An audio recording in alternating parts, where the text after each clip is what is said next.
E o episódio de hoje é com o Pedro Moreira.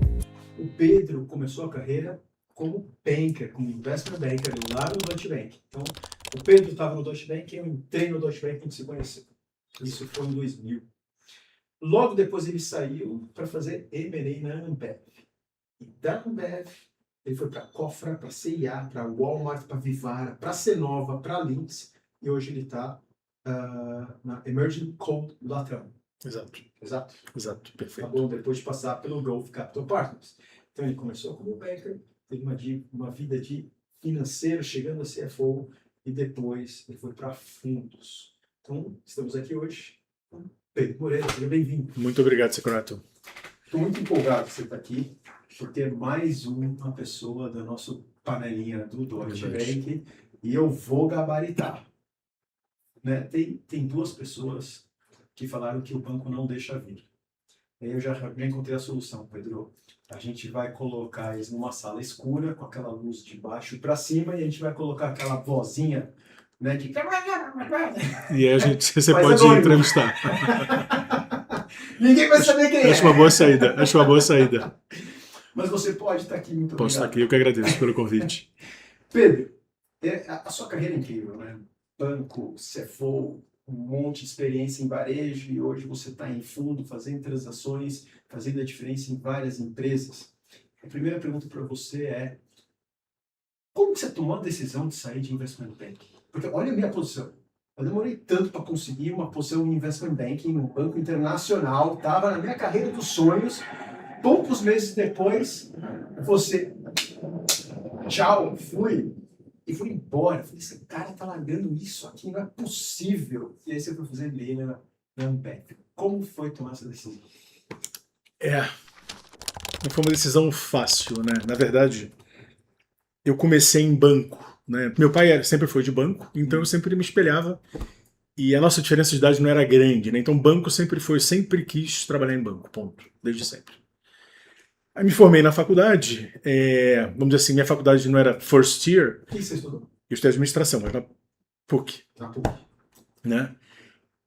E a época, naturalmente, ainda mais como meu pai trabalhava no banco e tinha contato, né, com excelentes profissionais, e eu entendia, né, ele me refletia bem, o que o mercado esperava de um profissional querendo ir para um banco, né?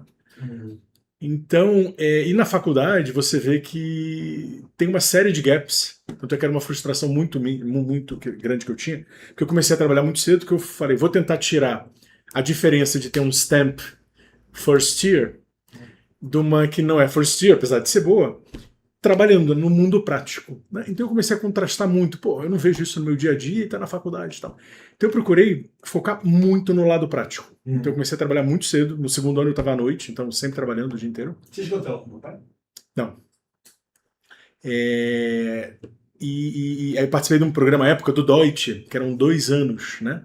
Era um programa na época que tinha do Bank Boston, né? das antigas, que você era formado, eu passava em 20 áreas do banco, desde conferir a assinatura de cheque, né? Que é necessário, você tem que ter um cartão de assinatura.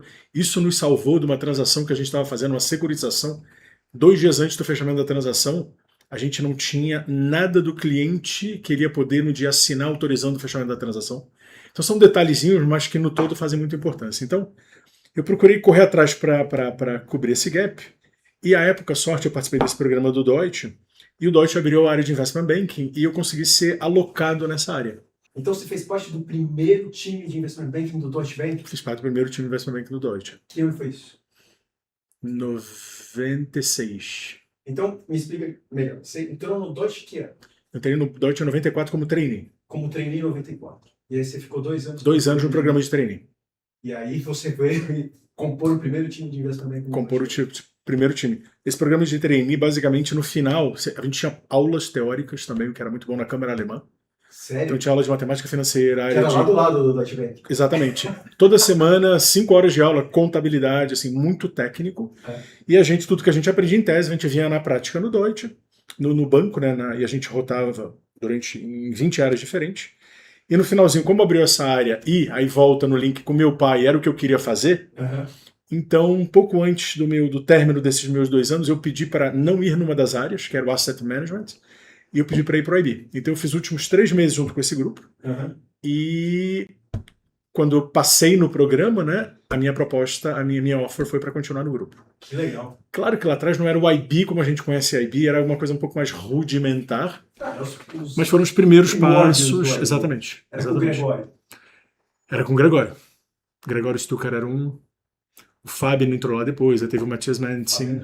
Fabian Heidmann, exatamente. Vocês conhecem o Fabian. É que o Fabian ainda não veio. Eu vou trazer aqui. Mas basicamente foi assim que eu comecei. E me desenvolvi na carreira, né? E mirando sempre fazer um MBA, né? Depois de formado, como passos normais, né? De um banker, né? Eu queria fazer um MBA fora e tal. E aí você saiu do Deutsche para fazer MBA? Saí do Deutsche para fazer MBA. Ah, não lembrava disso. Saí do Deutsche para fazer MBA. Tá. Só que a primeira luzinha, né? Quer dizer, porque assim, vai me perguntar, quais foram os fatores que te fizeram depois sair do IB, né? Foi a época mais conturbada da minha vida, né? Preparativos para casamento, enfim, tá aquele estresse normal. 2, preparando para o MBA. Era a última janela que eu tinha, eu mandei o último application, mandei last time. Por quê? A gente estava num projeto da Castelli e Raposo, assim, infernal, né? Infernal. Então, tudo junto, misturado ao mesmo tempo, eu fiquei diabético aqui. Ah, eu lembro disso. Então, para mim, obviamente nada pode ser provado, mas para mim foi um fator de estresse bizarro, né? Mas enfim, basicamente foi o primeiro ponto, foi, poxa, será que você não deveria equilibrar um pouco? Não que minha vida depois tenha sido equilibrada, tá? Mas porque na prática não existe isso, tá? Na prática não existe Mas isso. hoje você tá diabético? O meu é tipo 1. O meu não é tipo 2 que você pode controlar, o meu é insulina dependente. Eu sou forever, entendeu? Não tem outro. E você não era antes? Não era. Então esse foi um presente que a vida te deu. Foi um presente que a vida deu. E tardio, né? Eu virei diabético com 27 anos, né? Normalmente a maior parte é mais jovem, adolescente. Tem um percentual, mas é menor. Mas enfim. Então foi o primeiro que eu falei, pô, será que eu não devia e tal? Mas confusão. É um projeto Castelo Raposo mais casamento e preparativo para o MBA na última janela que eu tinha. Eu não queria esperar um ano a mais, entendeu? Não. Então eu tinha feito GMAT, tinha... Não, e até assim, confusões. Na minha primeira vez que eu fazia o GMAT, eu comecei a sentir uma dor muito forte na barriga, eu acabei a prova, eu liguei para minha mãe, eu fui no médico, no dia seguinte eu operei apendicite. Então eu passei mal durante a prova. Aí da segunda prova eu falei, eu tenho que fazer esse negócio, entendeu? Então, mas basicamente, enfim, aí deu tudo certo. E você fez MBA onde? Em Nova York, NYU. Eu queria finanças, apliquei para 3 lugares, e esse era uma das minhas opções. Enfim, estudar com o Damodaran, né? Tinha toda aquela... Você estudou com o Damodaran? Estudei. Fiz 3 aulas. Né, muito bom, muito bom. O jeito dele ele é impressionante. E ele é muito generoso, cara. Super, e super low profile. Ele é muito humano, né? Pé no chão, um cara super... De vez em quando eu lembro que ele tinha um pullover lá rosa de tricô, e falava, nossa, esse cara assim, né? Você não espera, né? Teoricamente você acha que ele é um cara super sofisticado e tal, mas o cara é muito pé no chão, muito gente fina e muito acessível, né? E ele gostava muito dos brasileiros. Muito dos brasileiros. Aí eu fiz meu MBA e na época no MBA, meu summer job acabou sendo no Deutsche, lá. Ah, você fez summer no Deutsche? Eu fiz summer no Deutsche lá. Só que o que aconteceu? Mas você trabalhou com o Frank Hegman? Então, eu fui contratado à época pelo B.T. Wolfenson. Certo. Lembro bem que o senhor tinha sido comprado e tinha uma boutique lá dentro, né, Wolfenson. Eu fui contratado para fazer o summer junto com Santiago Borne. Santiago Borne. Exatamente. Mal entrei nesse projeto, a gente foi até para a Argentina. Eu, o Ângelo e o Santiago tinha uma aquisiçãozinha na Argentina. Só que logo depois o Deutsche ganhou um mandato muito grande, na época da privatização da Copel, que acabou não saindo, via Endesa. Então, aí eu voltei para os Estados Unidos, aí tinha o time Latam que estava em Nova York. Essa época que você estava lá, né? Eu fui depois. Você foi um pouco depois, mas o Mira já estava lá, por exemplo. O Mauro estava aqui, então a gente veio todo mundo para o Brasil, né? Dataroom aqui em Curitiba e tal, e depois a gente foi para o Chile, que era onde o grupo trabalhava para assessorar a Endesa nessa aquisição. Então meu summer job foi o winter job, porque eu fiquei aqui no Chile. Eu lembro que... Eu já estava no Deutsche, agora eu lembrei. Eu acho que eu estava no Deutsche. Porque logo depois teve o September 11, eu acho. Exato, foi logo depois. Eu voltei do summer, uma semana depois teve o September 11.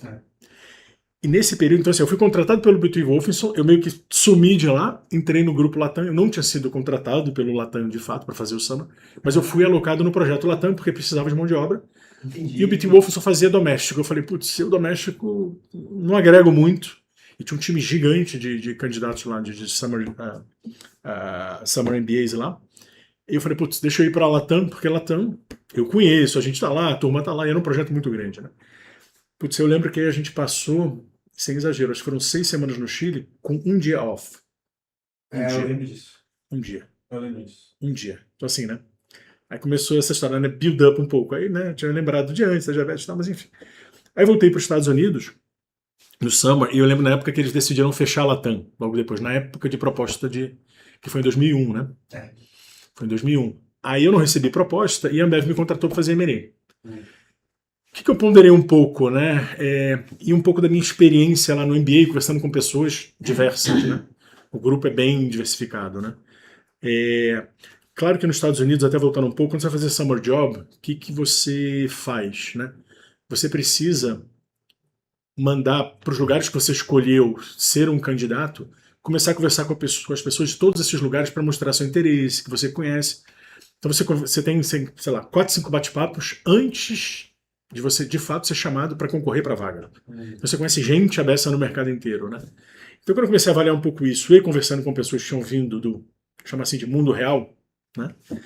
Começou a me despertar interesse. E quando veio a oportunidade da Ambev, assim, porque eu mudei na hora, assim, aceitei, achei super interessante. Ambev é Ambev. Não precisa falar nada de Ambev. E a Ambev tem a gente até brincava, né? Era um banco que vendia cerveja, mas de fato é uma empresa conhecida por uma gestão extremamente aprimorada no quesito de geração de resultado, aproveitar tudo, não desperdiçar nada, né? Identificar oportunidades e qualquer uma, diversa, né? Desde a economia de um clipe até mudar a fábrica do estado A para o estado B por isenção fiscal e eu vou repartir o ganho com o meu fornecedor de lata, por exemplo, que foi um projeto que eu trabalhei na Ambev. Então, e fazendo M&A que eu conhecia, né? Então eu falei, putz, perfeito, né? Até porque uma das coisas que também no banco às vezes me frustrava é aquela história dos pitchbooks, né?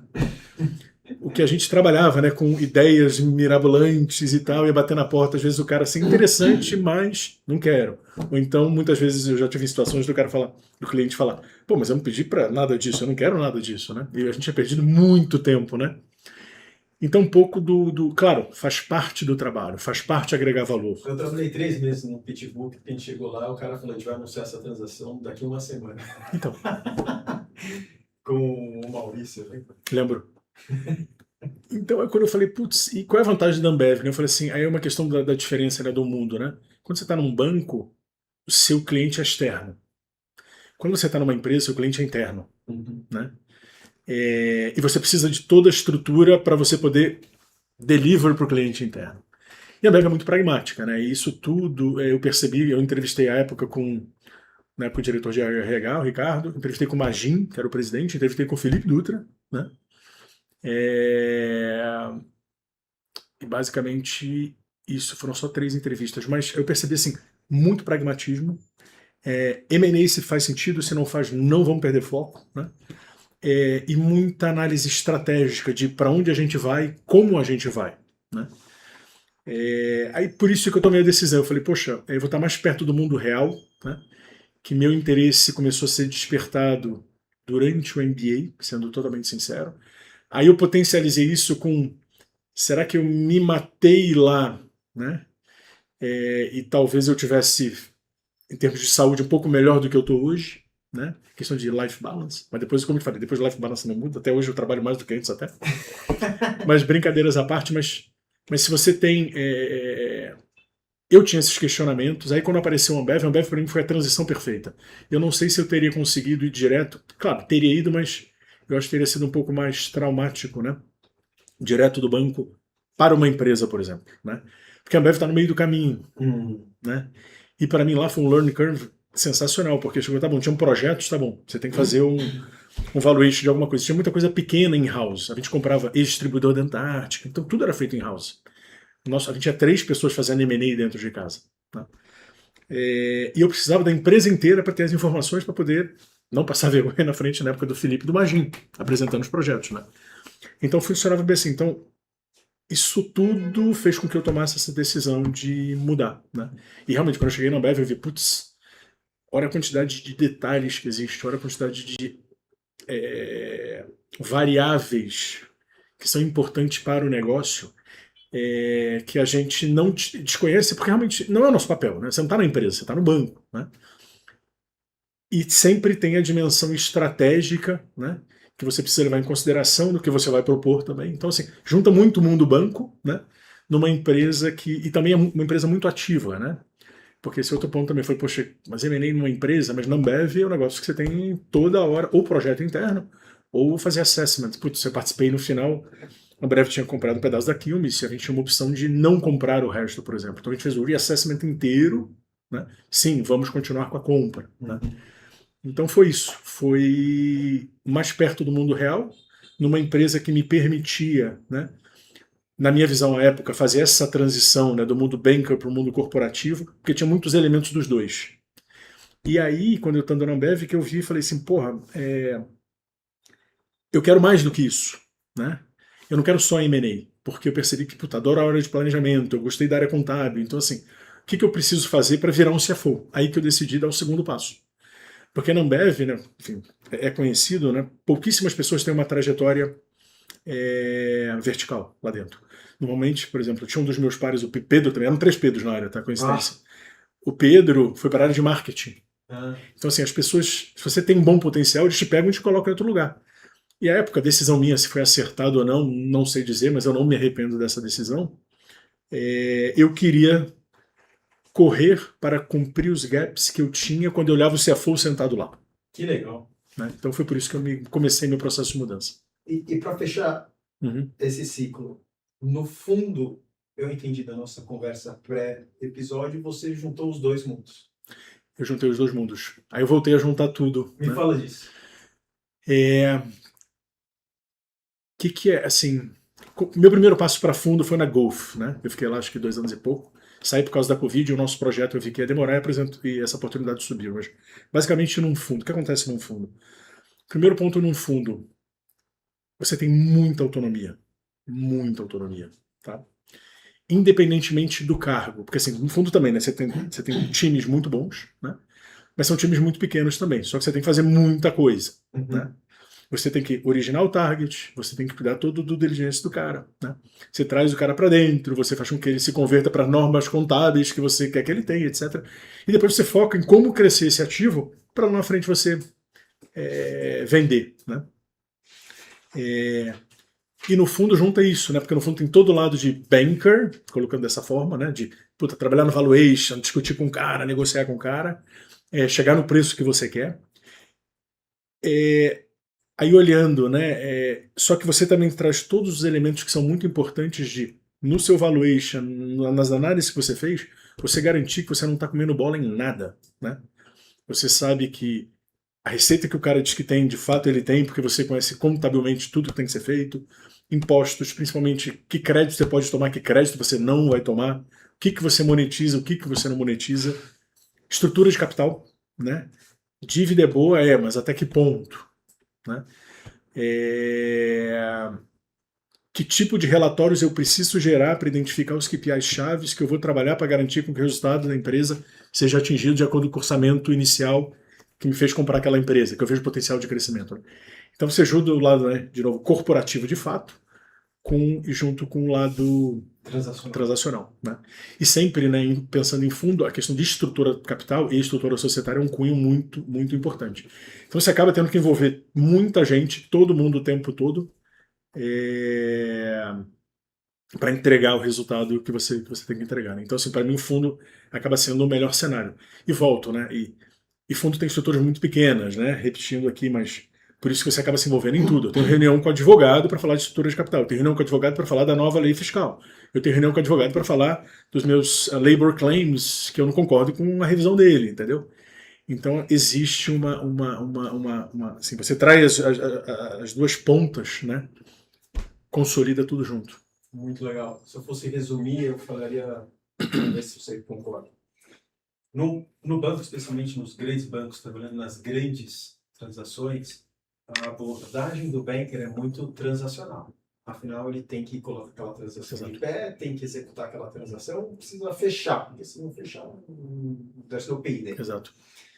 Na Ambev, você trouxe um pouquinho mais próximo da vida corporativa real, que você chama de mundo real, né? Exato. Então não é só transacional, agora eu preciso acomodar a empresa, a realidade da empresa, as vendas, os clientes. E Aí depois você foi para sua carreira de CFO, que é essencialmente corporativa, embora você deve ter trabalhado em transações, mas no fundo você junta os dois Exatamente. mundos com muita intensidade, o transacional e o corporativo. Perfeito. Sensacional. Não, perfeito a combinação. E, só rapidinho, e sem esquecer, né, todo o fator humano, né? Quando você compra uma empresa e tal, você tem as pessoas, como é que você vai tratar, como é que vai ficar. Então tem um lado, o elemento também humano, né?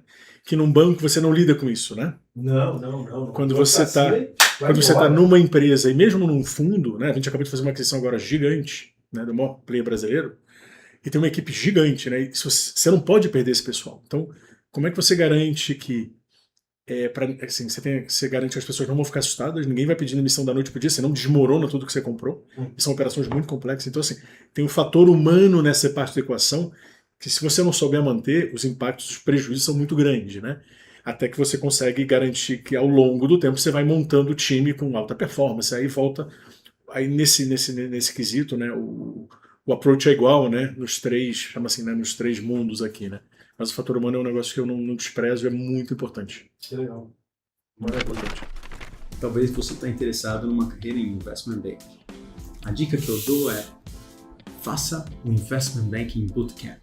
Esse é o único programa do mercado que simula o dia a dia de um analista de Investment Banking. Depois de um treinamento imersivo de mais 100 horas de treinamento, a gente faz uma experiência. São 5 semanas aqui em São Paulo, na Bankers Academy, vivendo o que o analista de Investment Banking faz. Um ambiente seguro. Aqui você pode fazer bobagem. Lá na Faria Lima não.